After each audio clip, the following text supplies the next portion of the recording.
tasbih dan seterusnya sama. Setelah selesai wudhu kita membaca doa setelah wudhu. Asyhadu an la ilaha illallah wa asyhadu anna Muhammadan abduhu wa rasuluh. Allahumma ja'alni minat tawabina wa ja'alni min ibadika salihin. Tuh yang singkat. Kemudian bapak-bapaknya, kalau air itu mancur, air itu diterima oleh tangan kita, kemudian disemak rambutnya. Nah, terus sampai 2-3 kali sambil di dalam hati berdoa. Nawaitu guslan lerofil hadasi akbali anjamiil badani minal junubi lillahi ta'ala. Itu kalau habis kita bersama istri kita malam. Kalau untuk mandi tobatnya doanya nawaitu lerofil hadasil akbari anjamiil badani minal taubatan nasuha. Di ujungnya dengan kalimat taubatan nasuha. Setelah itu disiramnya bapak ibu ya. Kaki kanan dulu, ambil dari bak atau kalau shower kaki kanan. Lama-lamakan kaki kanan, kemudian bahu kanan, kemudian lama-lamakan kaki kiri, lalu bahu kiri dan baru atas. Kenapa demikian? Memang ada penelitian bapak-bapak, jangan sampai bapak-bapak kalau mandi ketika masuk kamar mandi langsung kepala. Itu dikhawatirkan oksigen pemompaan jantung ini yang dikirim ke otak ini menyumbat, maka orang terjadi sering stroke gitu. Maka harus lama-lamakan kita disiram bagian kaki. Nah, mandi bersih. Setelah bersih semuanya bapak ibu ya, semuanya sudah bersih, selesai kita mandi kita. Lalu keluar setelah andukan ya, kita ganti dulu kain kita yang sudah basah tadi. Jadi saya ulangi lagi, diawali dengan wudhu ya, nawaitu wudu'a dan seterusnya sampai dengan selesai.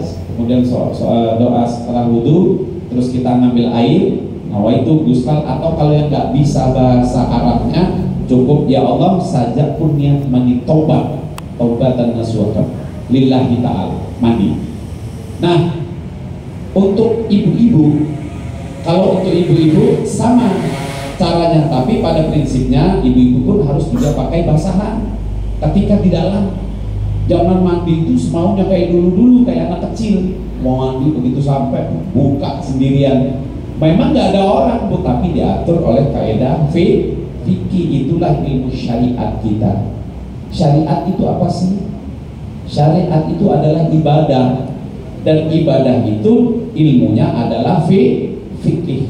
Jadi hukum-hukum di dalam kita menjalankan aktivitas sehari-hari kita yang diatur oleh fikih, yang dimana fikih itu di dalamnya adalah sumber hukum, mengambil dari Al-Quran dan ngambil sunnah baginda Rasul Sallallahu Alaihi Wasallam. Apa itu sunnah? Sunnah adalah segala perbuatan Rasulullah, baik itu lisannya, baik geraknya, baik diamnya, yang dinisbatkan sebagai hukum kemudian kita amalkan. Itulah yang disebut dengan sunnah. Sunnah baginda Rasul Sallallahu Alaihi Wasallam. Bedanya mandi tobat ibu-ibu ini kalau untuk perempuan, kalau laki-lakinya rambutnya itu pakai selah jari, kalau ibu-ibunya diambil selah jari terus yang panjang itu langsung seperti ini. Nah, ya, tarik dulu, dipakai air, terus di sela-sela baru tarik. Setelah itu baru mandi. Nah, inilah cara kita untuk membersihkan diri yang bisa dapat dilihat. Artinya ada tuntunan wudhu dengan baik, kemudian mandi bertobat kepada Allah Subhanahu wa Ta'ala. Nanti bapak-bapak, ibu-ibu kalau umroh dan haji pasti ada mandi tobat itu. Tuh, biasanya kalau misalkan tidak bisa dilakukan di Ji'rona atau di Tam'in atau di Bir Ali, itu dilakukannya di Maktaf, di hotel untuk mandi tobat itu. Nah, itu makanya hari ini sudah belajar. Dan mandi tobat ini waktunya unlimited. Boleh pagi, siang, malam, boleh. Kapan saja membersihkan diri. Dan ketahuilah bahwa setiap air yang menetes dan kemudian dalam satu tetesnya itu masuk ke dalam pori-pori kita, masuk ke dalam tubuh kita, sehingga pengaruh-pengaruh negatif yang ada di dalam kolbu kita, darah kita semuanya, insya Allah keluar. Nah, disitulah insya Allah bapak-bapak ya, ini kalau berbicara tentang hakikat dan ma'rifatnya ya, Mandi tobat itu siapa yang melakukan itu, siapa yang kadang-kadang pikirannya ruwet, kemudian itu ruwet itu juga Bapak Ibu hadirin sekalian, bukan hanya beban kehidupannya, bukan karena ilmunya juga, karena ada sisi-sisi kita yang mendampingi diri kita, yaitu syaitan. Maka bisa jadi setan sudah berada di dalam tubuh kita. Maka dengan mandi tobat itu, dengan disiramkan dengan lafaz a'udzubillahi minasyaitonirrajim, bismillahirrahmanirrahim, nawaitu ghuslan lirafil, dan seterusnya, keluar setelah air itu menetes. Nah, insya Allah pada langkah-langkah selanjutnya kita ini pikiran kita terbuka, hati kita terbuka, bahwa semangat kita itu. Nah, jadi nanti Bapak Ibu jangan mencoba-coba, artinya diniatkan lillahi ta'ala, saya akan lakukan. Insya Allah bisa Pak, Bu? Bisa ya Pak, Ibu? Alhamdulillah. Pertama kata Nabi, namal a'malu binniyah, meluruskan niat. Kemudian yang kedua, summa yatatahhara, tadi sudah dipraktikkan bagaimana caranya untuk membersihkan diri. Nah, membersihkan diri secara real, ada mandi tobat. Kemudian kata Rasulullah yang ketiga, summa yusolli ruk'ah. Tuh, agar kita aktivitas sehari-hari kita ini dimudahkan oleh Allah Subhanahu wa taala, kita melakukan summa yusolli ruk'ah, setelah kita meluruskan niat, kemudian mandi tobat, dan yang ketiga kita melakukan 2 rakaat, mendirikan sholat 2 rakaat. Apa itu? Sholat tobat. Ada yang pernah sholat tobat? Pak, ada yang pernah melakukan sholat tobat? Jadi sholat tobat ini Pak, kalau kita lakukan, Masya Allah, itu bisa menuntun kita, termasuk dari mulai rezeki kita, kesehatan, rezeki semua yang dimaksud rezeki itu bisa kesehatan kita, ekonomi kita, semuanya. Makanya mandi tobat ini penting. Kenapa demikian? Karena kalau kita sudah bertobat, nggak ubahnya kalau saya minta maaf dengan Pak Toto. Pak, saya datang, mohon maaf ya Pak lahir batin. Padahal beliau ini lagi benci dengan saya. Saya minta elus, saya duduk Pak, minta maaf saya. Sehingga Pak Toto sayang dengan saya, cinta kepada saya. Nah, begitulah namanya sholat tobat.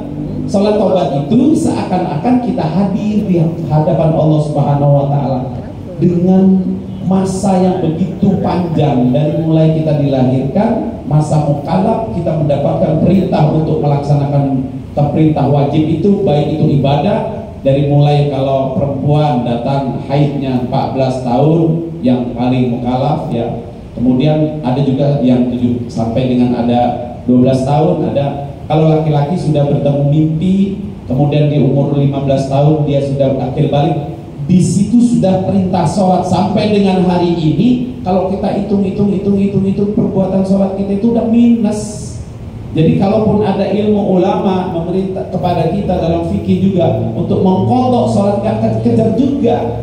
Hari ini misalkan usia kita ini 40 tahun, ninggalin sholat kita ini udah berapa puluh tahun. Coba kita bisa bayangkan. Nah, bagaimana untuk ini semua? Kita untuk melakukan merevisi lagi dari apa yang kita lakukan.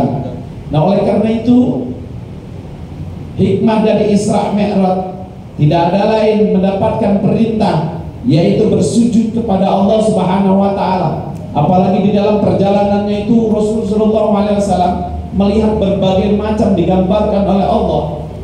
Ketika di perjalanan itu, sejarahnya Bapak hadirin sekalian, ada melihat sosok makhluk yang juga serupa manusia, ada yang kembung, perutnya besar, ada diceritakan. Setelah ditanya oleh baginda Rasul, apa itu ya malaikat Jibril, kok orang itu seperti itu? Ternyata setelah dijawab oleh malaikat Jibril, tuh ya Rasul, itu yang perutnya wadeh itu akibat di dunianya banyak makan uang haram, harta haram. Disampaikan kalau kita runut cerita Isra Mi'raj itu, sampai Rasulullah melihat kejadian peristiwa bagaimana seseorang dimasukkan ke dalam nerakanya Allah Subhanahu wa taala. Di antaranya adalah orang yang meninggalkan perintah Allah, yang utamanya adalah sholat. Bapak Ibu hadirin yang kami muliakan, berapa menit lagi? 5 menit lagi ya? 2 menit atau 5 menit lagi? 2 menit lagi ya? Jadi yang pertama meluruskan niat, yang kedua kita membersihkan diri, yang ketiga kita sholat tobat. Sholat tobat itu waktunya unlimited. Yang penting kalau misalkan ba'da subuh dan asar jangan kita lakukan di masjid, karena nanti menimbulkan fitnah. Karena sholat asar, sholat subuh itu nggak ada lagi sholat, kecuali sholat khusus pada saat kita di rumah. Kita bertobat kepada Allah boleh, atau kodok sholat asar atau kodok sholat subuh boleh, tapi jangan di masjid. Karena nanti ada orang menilai bahwa wah bapak ini habis sholat asar sholat apa lagi bapak ini, wah bapak ini habis subuh sholat subuh lagi atau sholat sunnah. Tidak ada sholat selain itu semua. Maka lakukanlah di rumah, mengkodok sholat atau sholat yang namanya sholat tobat, usolli sunatan tobat rok'ataini mustaqbilal kiblati lillahi ta'ala. Jangan pakai adaan Pak. Ini banyak jamaah-jamaah saya ketika mempraktekkan sholat-sholat sunnah, usolli sunatal maghribi rok'ataini mustaqbilal kiblati, adaan qobliyatan lillah. Yang namanya adaan itu sholat makdoh yang wajib yang bisa dikodok, seperti maghrib, isya, subuh, kemudian zuhur, asar yang bisa dikodok. Maka dengan kalimat adaan lillahi ta'ala. Bisa dipahami sampai sini saya Pak? Nah, sholat tobat ini penting bagi kita. Kalau kita sudah niatnya bagus, membersihkan dirinya bagus, kemudian dengan melakukan sholat taubat ini, wah Bapak Ibu hadirin sekalian, inilah orang-orang yang termaktub di dalam Al-Quran. A'udzubillahi minasyaitonirrajim. Bismillahirrahmanirrahim. Wa may yattaqillaha yaj'al lahu makhraja. Barang siapa orang yang meningkatkan takwa. Meningkatkan takwa itu dengan kita Pak mempraktekkan hal-hal yang kebaikan. Bukan hanya kita sholat, tapi kalau sholat itu sendiri tidak ngerti ilmunya juga keliru nantinya. Jadi siapapun hari ini yang mulai memperbaiki diri, artinya untuk bertakwa kepada Allah Subhanahu wa taala, dijamin urusannya akan dipenuhi oleh Allah Subhanahu wa taala. Wa yarzuqu min haitsu la yahtasib. Dan jangankan yang lagi kita pikirin, kata Allah, yang enggak kita pikirin diberi oleh Allah Subhanahu wa ta'ala. Jadi ingat tadi Pak, momentum Isra Mi'raj ini, sepulang dari majelis ini kita mulai membersihkan niat kita, meluruskan niat. Ya billahi anta maksudi waridhoka matlubi. Kita ini yang kita tuju, segala urusan itu hanya disandarkan kepada Allah Subhanahu wa taala. Maka dalam aktivitas kita pasti pakai doa. Mau masuk masjid, Allahumma ftahli wa abwabar rahmati, baru kaki kanan. Turun dari masjid, kalau turun dari masjid kaki kanan apa kaki kiri dulu Pak Bu? Kaki kanan apa kaki kiri? Kaki kiri. Itu diatur oleh fikih. Maka kadang-kadang ada yang kealiman, turunnya pakai kanan. Pak Ustaz, kan segala sesuatu harus diawali dengan kanan, tapi diatur oleh fikih. Jadi Bapak hadirin sekalian, kalau kita sudah melakukan ini, nanti kita akan merasakan dalam kegiatan kita sehari-hari. Badan akan merasa enak, seluruhnya, nafas kita akan lega, terus aktivitas. Dan yang terakhir, setelah meluruskan niat, kemudian membersihkan diri, kemudian melakukan sholat taubat, yang keempat diperintah oleh baginda Rasul Shallallahu Alaihi Wasallam untuk bersodakoh. Banyak-banyaklah bersodakoh Pak. Bersodakoh itu bukan hanya kita pada saat setiap kerja gajian kasih, enggak. Kalau bisa dirutinkan setiap kita datang ke masjid pada saat sholat, maaf ya, misalkan dia nggak bisa 200.000, ya 20.000. Kalau nggak bisa 20.000, ya 2.000. Kalau nggak bisa 2.000, berapa lagi Pak? Nilai yang paling kecil? 2.000. Jadi biasakan untuk bersodakoh, terus sodakoh. Terus kalau misalkan kita di tempat-tempat umum ada bapak-bapak, ibu-ibu misalkan yang seperti apa memang pekerjaannya begitu, kita setiap memberikan itu sudah kita ikhlas lillahi ta'ala. Kita harus bersodakoh. Dan selanjutnya selain kita bersodakoh, menegakkan akidah, menanam keyakinan, meluruskan daripada tauhid kita. Artinya menegakkan tauhid, meluruskan akidah, menanam keyakinan. Bagaimana kita Pak mulai hari ini coba periksa dari mulai sekujur badan kita ini, karena kita dalam rangka untuk melakukan ibadah kepada Allah Subhanahu wa Ta'ala, sholat. Dari ujung rambut, ujung kaki kita periksa, kuku kita. Bukan hanya perempuan yang harus mani-pedi, laki-laki juga harus diperiksa kuku-kukunya, di kakinya. Kadang-kadang kaki-kaki itu ini di kuku ini kadang-kadang hitam, itu najis. Ketika nanti kita wudhu ada najis tersimpan, batal kita sholatnya dan nggak sah, ada najis. Kita periksa yang laki-laki dan perempuan, apalagi ibu-ibu. Kita percaya deh kalau ibu-ibu kalau sudah berdandan luar biasa, apinya pasti bersih. Kemudian yang kita jaga bukan hanya itu, tapi pikiran dan hati kita. Maka tadi kita suruh meluruskan niat. Sudah tidak ada lagi kita melihat yang tidak baik, berlisan yang tidak baik, berpraduga yang tidak baik. Jadikanlah dalam bekerja ini menjadi kompetisi dalam kebaikan. Andai kata, oh dia bisa dalam pekerjaan ini, bukan berarti kita iri, dengki, tetapi menjadi kompetisi kita sebagai kompetitor kita, rekanan kerja kita untuk apa? Untuk mensukseskan bersama-sama dalam kita bekerja. Yang kalau sudah ditanamkan dalam hati, dalam pikiran kita dengan metodenya adalah metode ibadah, maka dalam bekerja pun kita tidak akan ada namanya iri, dengki, hasad, hasud. Itu tidak ada. Maka adapun jenjang-jenjang di dalam kita bekerja itu, jadikanlah wasilah untuk kita apa? Untuk motivasi kita untuk lebih baik. Ya, kalau misalkan oh Bapak ini mampu mengerjakan ini, kenapa saya tidak? Tetapi di dalam persaingan itu kita berkompetitor di situ, bersaingnya bukan persaingan yang zalim, tetapi persaingan ini dijadikan untuk apa? Uswah hasanah, sebagai contoh teladan, sebagaimana Rasul Shallallahu Alaihi Wasallam sebagai uswatun hasanah. Jadi kalau melihat pemimpin, kemudian melihat teman kita, yang satu kantor, yang satu meja, yang satu rekanan di luar, jadi ketika kita melihat itu sebagai uswah, sebagai suri tauladan. Kalau dia memiliki kemampuan, kalaupun memiliki kekurangan, belajar ilmu itu bukan hanya hal-hal yang baik. Ketika seseorang berbuat tidak baik yang terlihat oleh diri kita, maka itu pun ilmu buat kita. Mudah-mudahan di kesempatan siang hari ini dengan semangat kita, saya sudah setengah jam Pak, karena mungkin banyak tugas di dalam, banyak hal-hal yang harus dikaryakan, diselesaikan karena tugas negara juga. Mudah-mudahan kita doakan dari mulai pimpinan kita semua yang hadir di sini diberikan keselamatan dunia dan akhirat, dan dimudahkan dalam rangka untuk bersujud beribadah kepada Allah Subhanahu wa Ta'ala. Untuk Ibu NC, apa sekalian ditutup doa? Oh gitu ya. Kalau gitu, marilah bapak-bapak, ibu-ibu hadirkan hati kita untuk kita bersama-sama berdoa. Kemudian apa yang saya sampaikan itu sebagai ijazah.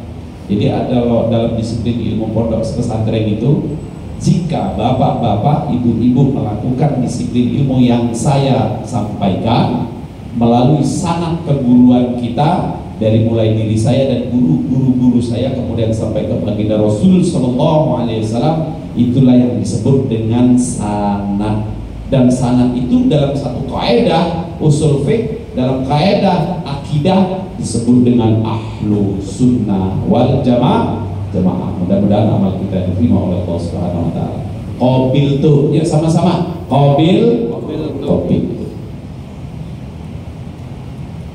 A'udzubillahi minasyaitonirrajim. Bismillahirrahmanirrahim. Ya Hayyu ya Qayyum ya Dzal Jalali wal Ikram. Allahumma shalli wa sallim ala sayyidina Muhammad fil awwalin wal akhirin wa barik wa sallim wa radiyallahu ta'ala an kulli sahabati Rasulillah ajma'in. Amin amin amin. Bismillahirrahmanirrahim. Hamdal syakirin, hamdal na'imin, hamdal yu'afi ni'amahu wa yukafi majidah. Ya Rabbana lakal hamdu kama yanbaghi li jalali wajhikal karim wa 'azimi sultanik. Allahumma shalli ala sayyidina Muhammad wa ala ali sayyidina Muhammad. Allahumma rabbana atmim lana nurana waghfir lana innaka 'ala kulli syai'in qadir. Allahumma inna nas'aluka al-khair kullahu ajilahu wa ajilahu wa astaghfiruka li dzambik.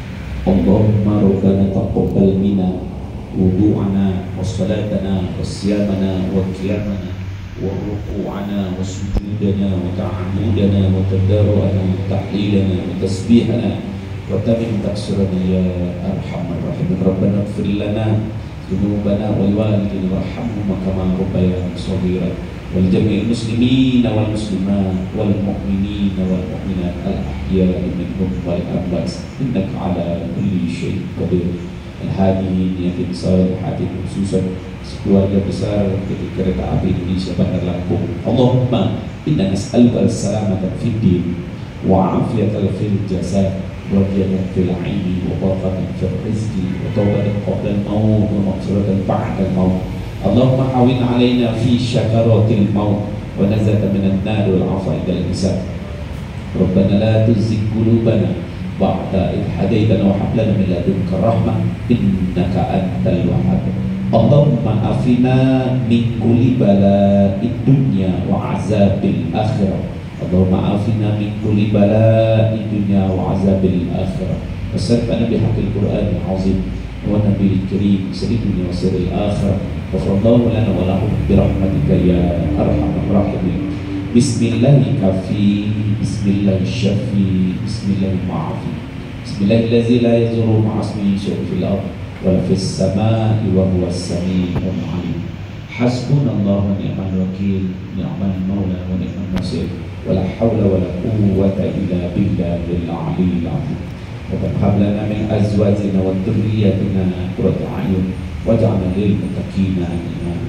Rabbana zalamna anfusana wa illam taghfir lana wa tarhamna lanakunanna minal khasirin. Rabbana atina fid dunya hasanah wa fil akhirati hasanah wa qina azabannar wa qina azabannar wa qina azabannar. Bi fadlika subhanaka rabbika rabbil izzati salam 'alal mursalin walhamdulillahi rabbil alamin. Dan saya mohon maaf atas kekurangan dan kekeliruan dalam kata dan perbuatan, semata-mata hanya kefakiran dari ilmu kami dan kebenarannya adalah dari Allah Subhanahu wa ta'ala. Allahumma abiq ila aqwam tariq. Assalamualaikum warahmatullahi wabarakatuh.